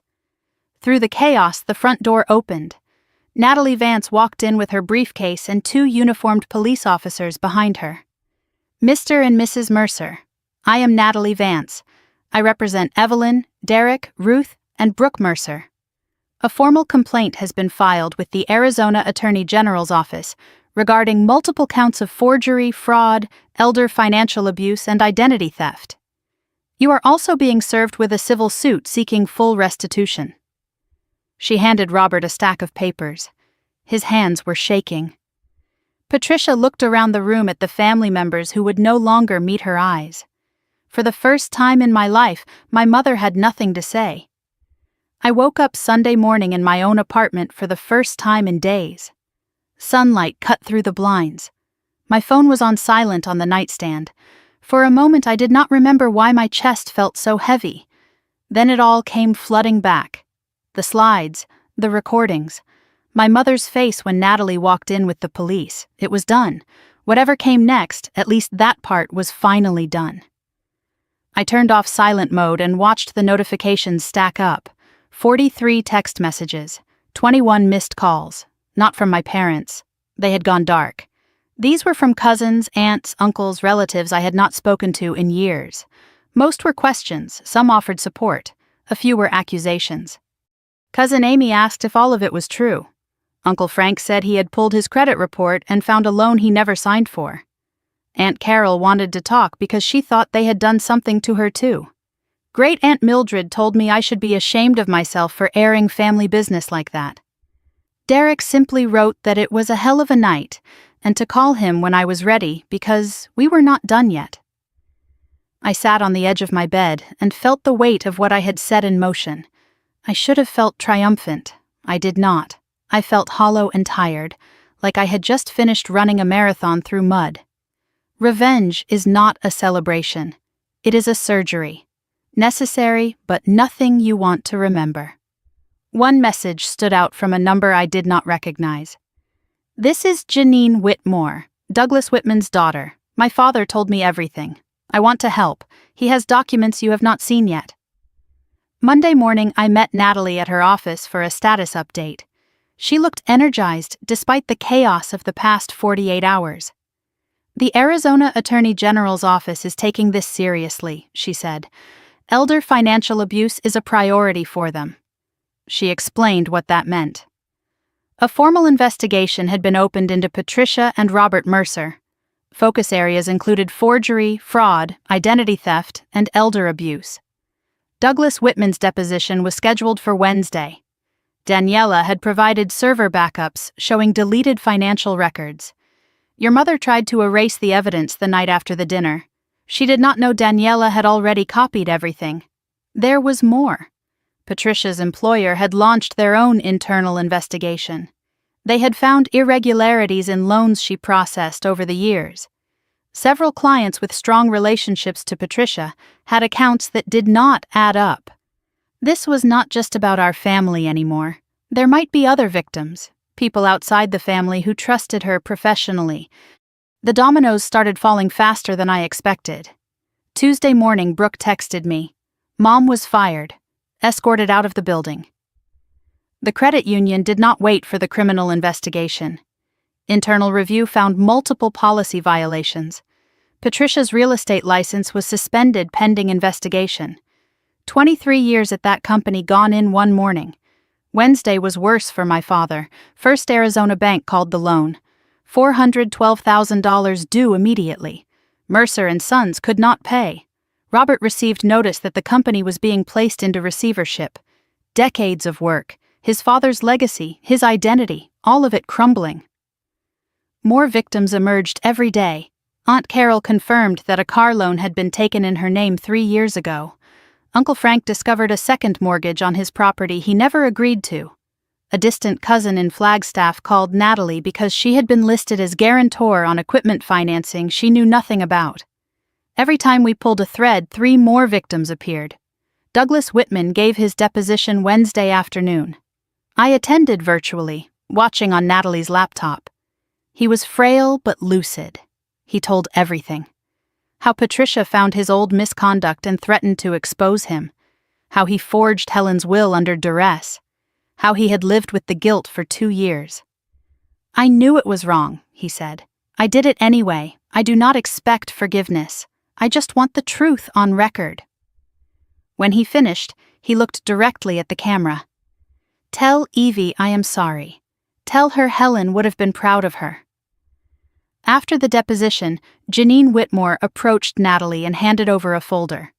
My father kept copies of everything, every document Patricia made him sign, every email she sent threatening him. He knew this day would come. He wanted to be ready. Thursday, my father called me directly. His voice was haggard and defeated, nothing like the man who had once demanded I repay him for existing. "Evelyn, we need to talk, family to family. You mean you need me to drop the case?" Silence. "The company is gone. Your mother lost her job. We are going to lose the house. Is that not enough?" I told him what he had done, used my name to cover his debts, stole from Grandma Helen, drained Grandma Ruth's savings, made Derek go bankrupt, tried to take Brooke's house, humiliated me in front of everyone I grew up with. Is losing your house enough? I do not know, Dad. Was any of that enough for you when you were doing it to us? He did not have an answer. I hung up. Patricia took a different approach. She called relatives one by one, trying to rebuild sympathy. Evie has always been troubled. She twisted everything out of context. We were just trying to keep the family together during hard times. Most of the relatives were not buying it anymore. The ones who might have believed her had already checked their own credit reports. Friday, Natalie called me to her office. Daniela was there with her laptop open. I found something else, something they really did not want anyone to see. A spreadsheet hidden in a folder labeled personal, names, dates, amounts, property addresses, a master list of everyone Patricia and Robert had used as collateral or guarantors. Not 6 people, not 10, 23 family members across 15 years. They had treated the whole family like a bank they could withdraw from whenever they needed. One entry caught my eye. Ruth Mercer, property address I did not recognize. Amount $320,000. Status pending. They were planning to sell Grandma Ruth's house next. A week later, Robert and Patricia's attorney contacted Natalie requesting a settlement. Full restitution of my inheritance, removal of my name from all loans, no admission of guilt. In exchange, I would drop all claims and sign a non-disclosure agreement. Natalie presented it to me fairly. It is not a bad offer financially. You would get your money back. But Ruth does not get anything. Derek does not get anything. The 23 other victims do not get anything, and they walk away pretending none of this happened. I told her to make a counteroffer. Restitution for everyone on that list. Every dollar they stole returned, plus damages, plus a public acknowledgement of what they did. They will never agree to that. Then I will see them in court. 2 weeks after the dinner, my parents put the house up for sale. The Scottsdale showpiece where generations of family photos had lined the walls. The living room where I was thrown away and then returned to reclaim my truth. Brooke sent me pictures. Moving trucks in the driveway, Patricia supervising movers with a tight smile. Robert sitting on the porch staring at nothing. They were moving into a 2-bedroom rental across town. That house had been their identity, their proof of success, their stage. Now it belonged to strangers. I felt something I did not expect, not triumph but grief, not for them, for the family that could have been, for the relationship sacrificed for money that was now gone anyway. That Friday afternoon, Natalie called me. Her voice was careful and measured. The Arizona Attorney General's office just informed me of their decision. And? Patricia Mercer is being charged with 12 counts of fraud, 4 counts of forgery, and 6 counts of elder financial abuse. Robert Mercer is being charged as a co-conspirator on 8 of those counts. If convicted, they are looking at significant prison time. I sat down slowly. This was what I wanted. This was what I fought for. So why did it feel like the ground had shifted beneath me? When is the arraignment?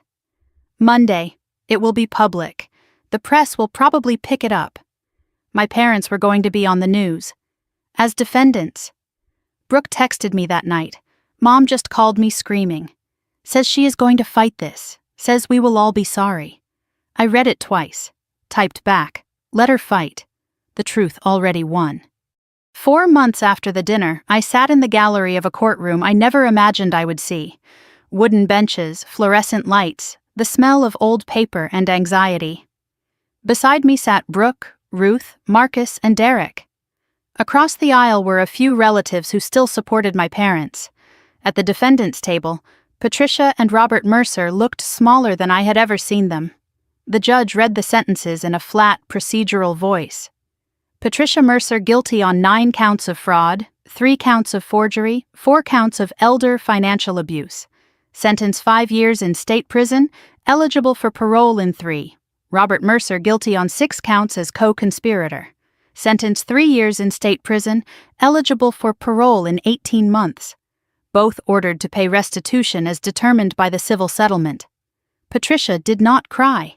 She stared straight ahead with her jaw tight. Robert's head dropped, his shoulders shook once then went still. Neither of them looked at me. I did not need them to. I thought I would feel something huge. Victory, closure, relief. Instead, I felt like I was watching strangers receive consequences for crimes committed in someone else's family. The parents I thought I had never existed. These were just the people who remained after the masks came off. As the bailiff led Patricia away, she finally turned, looked directly at me. Her lips moved with no sound, but I read them clearly. This is not over. Then she was gone through the side door, and I was left wondering if that was a threat, or just the last gasp of a woman who had lost everything. 1 week after sentencing, the civil case settled quickly. With criminal convictions secured, my parents had no leverage left. Their attorney negotiated the best terms possible, which were not good. Full restitution to all 23 identified victims. I received $180,000 for my inheritance plus $40,000 in damages. Derek received $80,000 plus $15,000 in damages. Ruth received $45,000 returned plus ongoing monitoring of her accounts. Brooke received $92,000 for her stolen pension contributions. Other family members received amounts ranging from $5,000 to $60,000. Total restitution approximately $1.2 million. The money came from everywhere. The Scottsdale house sale brought $420,000 after the mortgage. Robert's remaining stake in Mercer & Sons sold to the new partner for $280,000. Patricia's retirement accounts totaled $190,000. The truck Robert had loved so much sold for $35,000. Everything they spent their lives building was sold off to pay back what they stole. I calculated it once late at night. If they had simply asked for help and been honest about the company's struggles, the family might have rallied. Instead, they stole in secret and lost everything in public. They could have had family, they chose money, and now they had neither. With Douglas Whitman's testimony and the original will authenticated, the court invalidated the fraudulent probate. Helen Whitmore's estate was redistributed according to her true wishes. The Sedona cottage had been sold years ago, so I could not get the property back. But the court ordered Patricia to return the sale proceeds, $245,000. Combined with the original cash bequest, I received the full inheritance Helen had always intended for me. I opened the official document in my apartment. Beneficiary Evelyn Rose Mercer. Amount $425,000. Source estate of Helen Marie Whitmore, deceased. I read it 3 times. My grandmother's voice echoed in my memory. Do not let them make you small. I paid off my student loans, set up an emergency fund, put a down payment on a small house in Tempe. My own space, my own walls. I donated $20,000 to an elder abuse prevention organization. Grandma Helen gave me a foundation. I was not going to waste it. While going through the estate paperwork, I found a note from the court clerk. Attached was a small envelope that had been found in Helen's safe deposit box unopened. The front read in her handwriting, "For Evie to open on your 30th birthday." My birthday was in 3 weeks. Ruth's power of attorney was revoked immediately after the dinner. She had an independent financial advisor now recommended by Natalie. Her accounts were monitored and her decisions were her own. "For the first time in years, I know exactly where my money is," she told me. "It is a strange feeling, a good one." She decided to move into an assisted living facility, not because she had to, but because she wanted to. "I spent too many years in houses controlled by other people. I want to be somewhere they cannot reach." She chose a place in Mesa close to where Douglas Whitman had lived before he passed. Douglas died peacefully 2 months after giving his deposition. His daughter Janine visited Ruth sometimes. They had become unlikely friends. At a family lunch, Ruth raised her glass of iced tea. "To the family we choose, and to the granddaughter who chose to fight." I clinked my glass against hers. "I learned from the best, Grandma." "No, sweetheart. You taught us what we should have done years ago." 3 months after the sentencing, Marcus attended his first family event in 8 years. A barbecue at Derek's new apartment. Modest but full of people who actually wanted to be there. Cousins, aunts, uncles who had cut Marcus off years ago now approached with apologies. Uncle Frank said he had believed Patricia and was sorry he should have asked more questions. Aunt Carol said they had called Marcus a thief, and she did not know how to make that right. Marcus accepted each apology with grace. "You believed what they wanted you to believe. The only way to make it right is to not let it happen again. Not everyone came around." Great-Aunt Mildred still refused to speak to me. A few cousins thought the whole thing was blown out of proportion. Family does not heal all at once. Sometimes it does not heal at all. I was learning to be okay with that. After the barbecue, Marcus pulled me aside. 8 years I waited for someone to believe me. You did not just believe me. You finished what I could not. I could not have done it without you. The USB, the introduction to Derek, the courage. Then I guess we saved each other. For the first time since this all began, I felt something like peace. As I left the barbecue, a woman I did not recognize approached me in the parking lot. "Are you Evelyn Mercer?" She was in her 60s, well-dressed, nervous. "My name is Sandra Chen. Your mother was my loan officer for 15 years. I think she did something to my accounts. Can we talk?" The ripples kept spreading. Brooke's divorce from Kevin was finalized 2 months after the dinner. Not because of the family drama, the cracks were there long before, but the crisis accelerated what was already falling apart. "He said he could not watch me choose them over myself anymore," Brooke told me. "By the time I finally stopped choosing them, it was too late for us." She left the defunct Mercer and Sons and found a new job as controller at a non-profit in Tempe. Lower salary but clean books and honest people. She moved into a townhouse and started therapy and began rebuilding. We met for coffee every Sunday now. Not because we had to, but because we wanted to. We were not best friends. We might never be. But we were sisters in a way we never were before.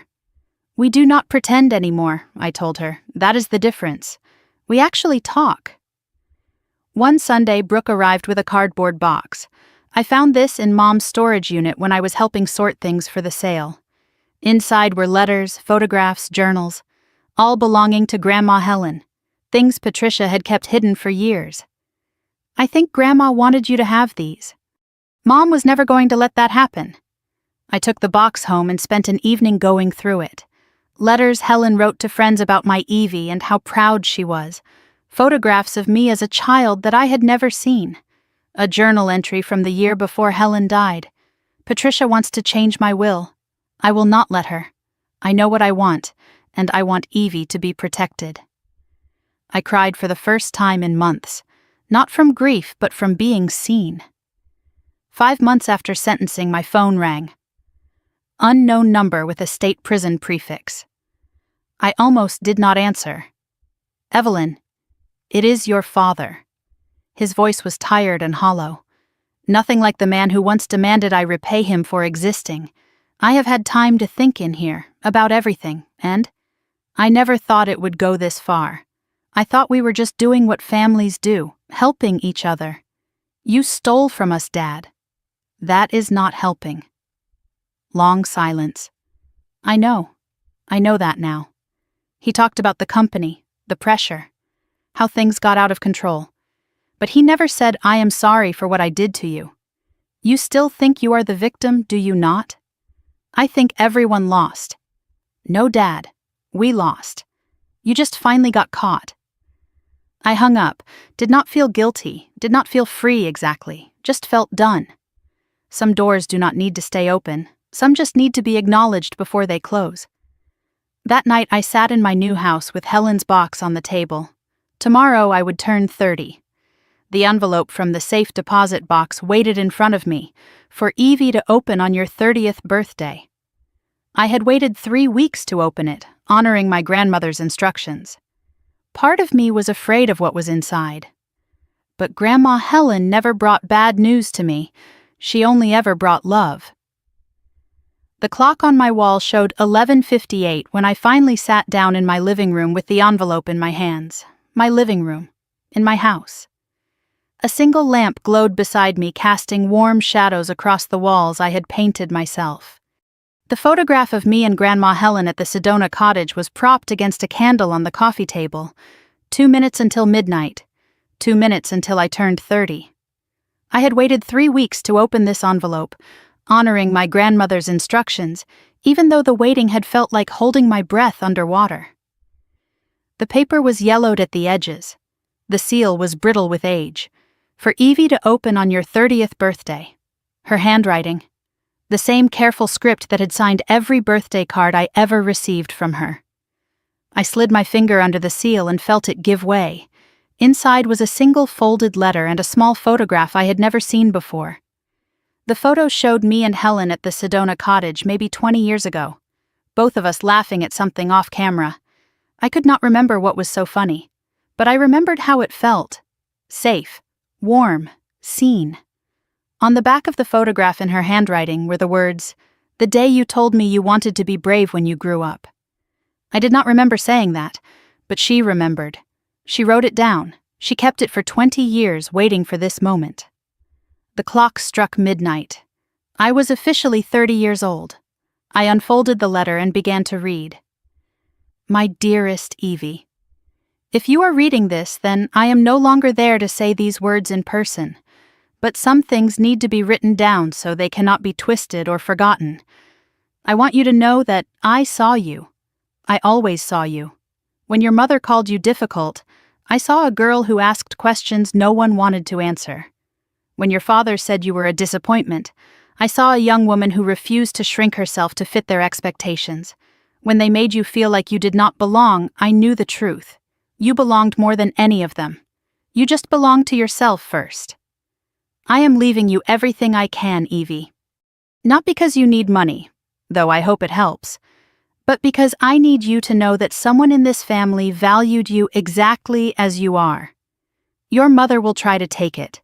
She has been trying for years. I have done what I can to protect it, but I am old and tired and she is patient. If she succeeds, I am sorry. If she does not, if you are reading this with your inheritance intact, then somehow you found a way to fight back. Either way, I need you to understand something important. I turned the page. The second sheet was shorter, the handwriting slightly shakier, written closer to the end. I spent my whole life keeping peace, smoothing things over, pretending not to see what was happening right in front of me. I watched your mother become someone I did not recognize. I watched your father enable her. I watched them hurt Marcus, and I said nothing because I was afraid of losing my family. But silence is not peace, Evie. Silence is just a slower kind of violence. I should have spoken up years ago. I should have protected you and Marcus and Ruth and everyone else they used. I did not, and I will carry that regret wherever I am going.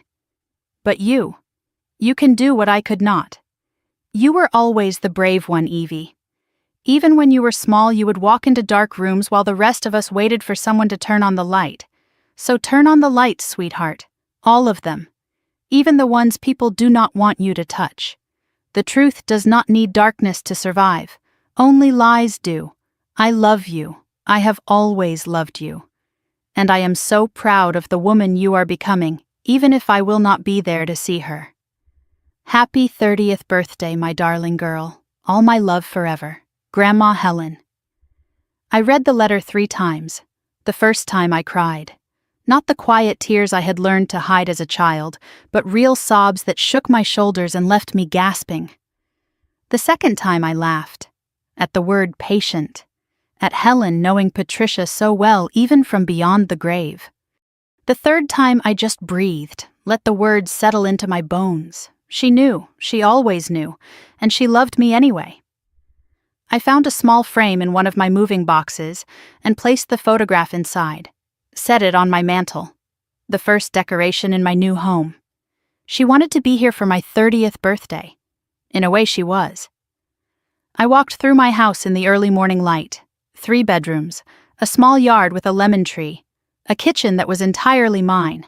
No one else's name on the mortgage. No one else's password saved in my browser. No one else's shadow hanging over every decision I made. 6 months ago, I was a line item on someone else's balance sheet. Now I had walls of my own. I thought about the people who showed up when it mattered. Ruth, who turned a knitting bag into a weapon. Marcus, who waited 8 years for someone to believe him. Derek, who shared his shame so I would not have to carry mine alone. Brooke, who finally chose honesty over loyalty. Natalie, who turned chaos into clarity. Daniela, who risked her job to do the right thing. Douglas, who died telling the truth. I thought I was alone. I was never alone. I just could not see the others until we all stepped into the light together. I also thought about the people who were not here. My parents in separate prisons serving separate sentences. The relatives who still thought I went too far. The family gatherings that would never feel the same. You cannot expose the truth without losing something. The question is whether what you keep is worth more than what you lose. For me, it was. My phone buzzed on the kitchen counter.